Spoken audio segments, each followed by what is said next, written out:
La sociedad actual está moldeada por el cristianismo. Tenemos nada más y nada menos que 2000 años de historia cristiana en la sociedad occidental. De hecho, estamos tan moldeados por el cristianismo que a menos que hagamos una fuerte introspección no nos daremos cuenta. Y por si esto fuera poco, tendemos a tomarlo por sentado. Es decir, tendemos a pensar que las sociedades anteriores a la época cristiana eran como la nuestra, cuando la realidad es muy diferente. De hecho, estamos tan moldeados por el cristianismo que esto ha moldeado incluso las películas que vemos, las objeciones al cristianismo que tenemos, y Gladiador 2 es un excelente ejemplo de esto. La primera película de Gladiador fue un éxito total en taquilla. Todos salimos del cine con ganas de ser un gladiador o de luchar por algo, ¿verdad? Inspirados al ver la valentía y honor que se muestra en la película, y especialmente por esa escena épica donde Máximo dice: mi nombre es Máximo Décimo Meridio, comandante de los ejércitos del norte, general de las legiones del Félix, leal servidor del verdadero emperador Marco Aurelio, padre de un hijo asesinado, esposo de una esposa asesinada, y juro que me vengaré, en esta vida o en la otra.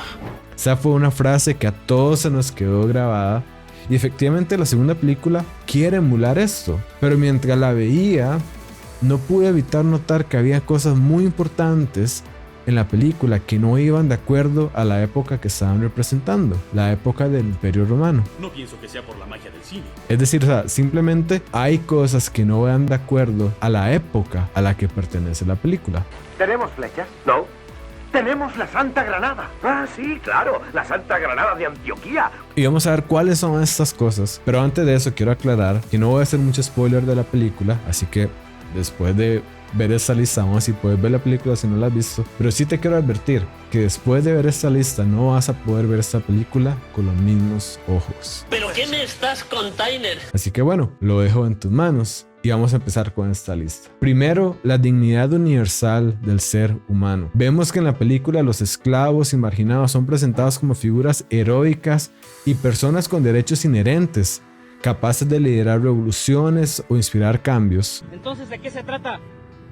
En la realidad, en la Roma antigua, los esclavos eran considerados simplemente propiedad. No tenían derechos legales ni eran vistos como personas plenas. Su valor estaba ligado exclusivamente a su utilidad para sus dueños. Sin embargo, el cristianismo tuvo un gran impacto en esto, porque la enseñanza bíblica de Génesis 1:27, de que Dios creó al ser humano a su imagen y semejanza, introdujo una idea radical para la época de que cada persona, sin importar su estatus, sin importar quién era o cómo había nacido, que cada persona tiene un valor intrínseco dado por Dios. ¡Eso sí que es otra onda! Esto socavó lentamente el sistema esclavista de Roma y sentó las bases para lo que hoy conocemos como los derechos humanos. Esta idea de que todos, sin importar cómo nacimos, sin importar quiénes somos, tenemos ciertos derechos inherentes. Esto no era así en la Roma verdadera. Además, como segundo punto, vemos que el sacrificio se presenta como un acto altruista. En la película, los personajes principales se sacrifican desinteresadamente por el bienestar de otros, incluso arriesgando o entregando sus propias vidas. Sin embargo, en la realidad, en Roma, el sacrificio estaba motivado por la búsqueda de honor personal o simplemente por el engrandecimiento del imperio.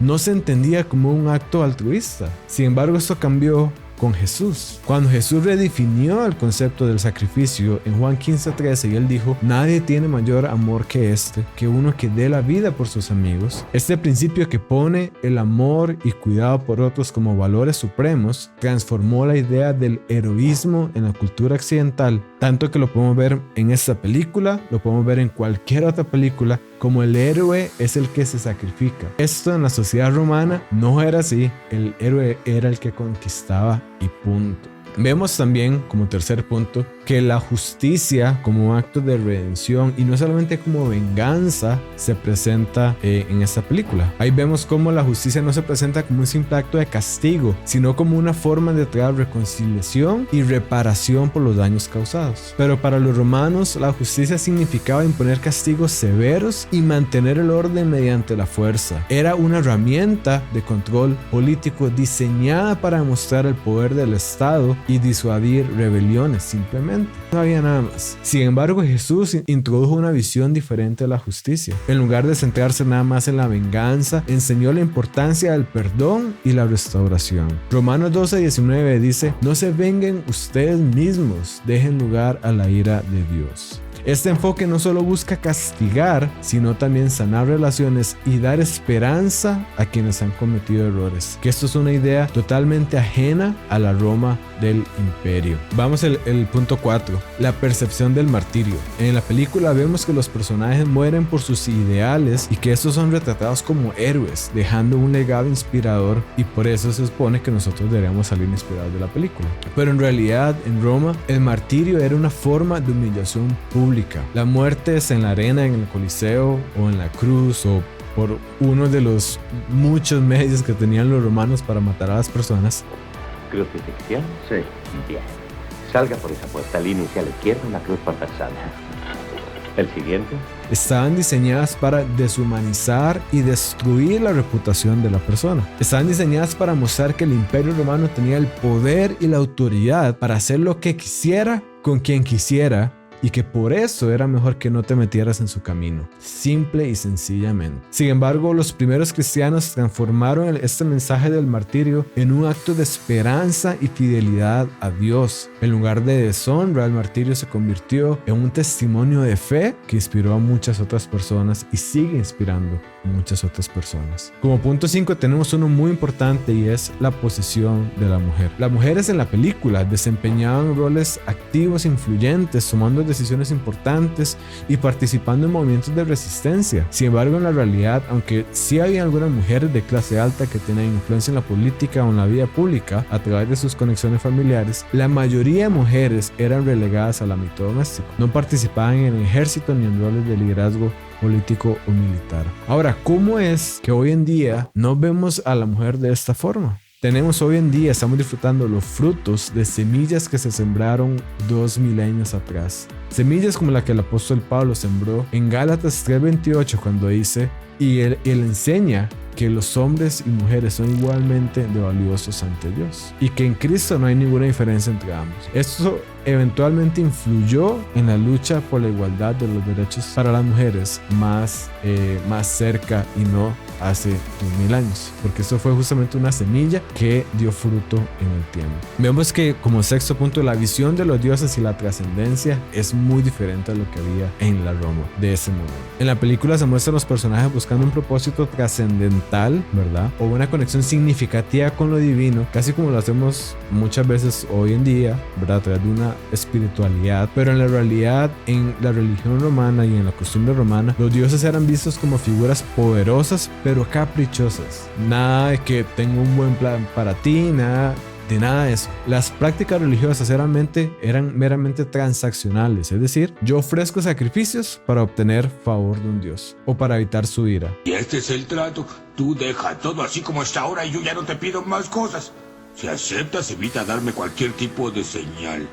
Básicamente, yo ofrezco sacrificios para tenerlo a él contento o para que me dé lo que yo quiero. Esto es muy diferente de lo que vemos en la película y esto es muy diferente de lo que vemos hoy en día. Y la razón de esto es de que el cristianismo presentó un Dios personal y amoroso, uno que busca una relación genuina con las personas, y esa idea transformó la espiritualidad dando un propósito trascendental a la vida humana. La vida humana se dejó de ver nada más como un instrumento que los dioses podían usar a placer y se vio nuevamente como algo inherente y valioso en sí mismo. Hay un aspecto, y esto me llamó mucho la atención cuando estaba viendo la película, y es los remordimientos romanos sobre la guerra. Específicamente, el general Marco Acacio se muestra atormentado por las vidas que ha destruido y las vidas que ha dejado atrás. Sin embargo, los generales romanos eran celebrados por sus conquistas y no se esperaba jamás que reflexionaran sobre las consecuencias humanas de la guerra.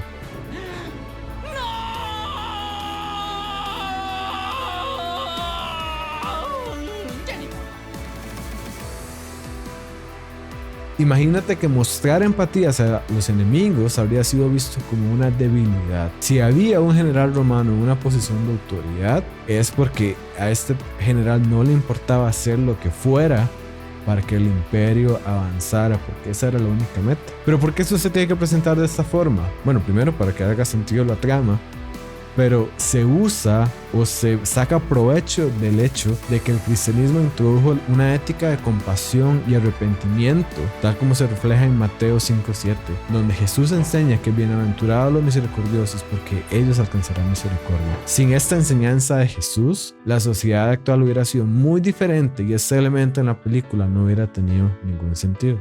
Vemos también, la película nos presenta a una mujer en el ejército. Una mujer arquera lucha contra el ejército romano enfrentando a los enemigos codo a codo con los hombres, pero esto habría sido casi que impensable en la Roma antigua. Las mujeres no participaban en los roles militares activos. La joven podrá romper la barrera invisible y probar de una vez por todas que una chica puede igualar a un chico como atleta. ¿Sabes, Amy? Siempre que alguien enfatiza eso de romper los roles de género, termina socavando el concepto de igualdad de géneros al implicar que esta es una excepción y no un status quo. Aunque el cristianismo realmente no promueve esta idea, sí plantó la idea de que los hombres y mujeres son iguales en valor espiritual, y esto, como estuvimos viendo anteriormente, influyó en movimientos posteriores hacia la igualdad de derechos. Las mujeres no son las únicas en este escenario, también los hombres negros, porque por ejemplo en la película vemos como un hombre negro ocupa un rol destacado como líder y figura incluyente, y a pesar de que en realidad Roma era multicultural, las posiciones de poder estaban restringidas a los ciudadanos de élite que eran predominantemente blancos europeos. Sin embargo, aquí hay otra área donde el cristianismo tiene un impacto enorme, y otra semilla del apóstol Pablo justamente en Gálatas 3:28, cuando él dice: ya no hay judío ni griego, esclavo ni libre. Esto desafió las jerarquías raciales, desafió la jerarquía de la sociedad como tal y estableció la igualdad de que todos éramos iguales sin importar raza ante los ojos de Dios. También en la película, como punto 10, vemos que el gobierno tiene un ideal, y es servir a su pueblo. En la película los líderes son mostrados como responsables del bienestar de los ciudadanos, pero en la realidad el gobierno romano existía para solamente consolidar el poder del imperio y para glorificar a sus líderes, jamás para servir al pueblo. I'm the government, I'm the reason nothing works. Sin embargo, nuevamente, Jesús y su enseñanza redefinió el impacto y lo que significaba el liderar. En versículos como por ejemplo en Mateo 20:26, que Él nos dice que el que quiera ser primero entre ustedes será su siervo, y que Él mismo vino a servir y no a ser servido. Conforme se popularizó el cristianismo, estas fueron enseñanzas que fueron cambiando la mera estructura, la propia esencia de la sociedad actual, hasta llegar a conocer lo que tenemos hoy en día. Y como último punto, entonces, tenemos la idea de que la libertad debería ser accesible para todos y que eso es algo intrínsecamente bueno. Es decir, en la película podemos ver cómo la libertad se presenta como un ideal universal digno de ser perseguido. En la realidad, en Roma, la libertad era deseada principalmente para evitar sufrimientos, literalmente para que no me maten, no como un derecho universal o algo que tenga valor intrínseco en sí mismo. Nuevamente, el cristianismo enseñó que la libertad no solamente es externa, sino también espiritual, como por ejemplo en Gálatas 5:1, que el apóstol Pablo dice que para la libertad fue que Cristo nos liberó. Esta enseñanza influyó en movimientos como la abolición de la esclavitud y derechos civiles. ¿Qué podemos decir entonces? Gladiador 2 se encuentra atrapada entre dos mundos. Por un lado está el de la brutalidad y de la realidad de la Roma antigua, y por otro lado está el de los valores modernos moldeados por el cristianismo. La película no es fiel a la Roma antigua porque sencillamente no puede serlo. Es una proyección de los valores profundamente cristianizados que ahora forman parte de nuestra identidad cultural.